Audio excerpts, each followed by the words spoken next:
माझं blood sample घेत आहे, नेमकं मला झालं तरी काय?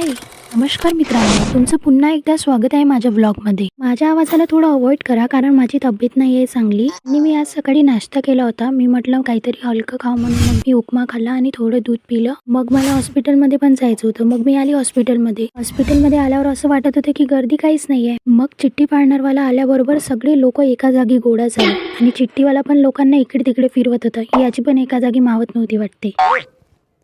समझ रहे हो आप?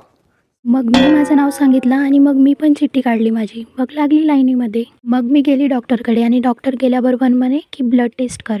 मग आली ब्लड टेस्ट करायला. हे नर्सला भीती वगैरे नाही वाटत का ब्लड घ्यायची? मला तर सुई टोचतानाच भीती वाटत होती. मग माझा रिपोर्ट पण यायचा होता. मग मला तिथंच थांबा लागलं. डॉक्टरनी माझी टायफॉइडची टेस्ट केली होती. पण मला रिपोर्ट बघून खुशी झाली की माझा रिपोर्ट निगेटिव्ह आला. मग मी माझ्या गोळ्या घेतल्या आणि निघली मग घराकडे जायसाठी. घरी आल्यावर मग मी जेवण केलं आणि सोबत गोळ्या पण घेतल्या. गोळ्या तर खूप कडू होत्या पण नाही इलाज, खास लागते. तर चला मित्रांनो, आजच्यासाठी एवढंच. भेटूया उद्याच्या ब्लॉगमध्ये. बाय.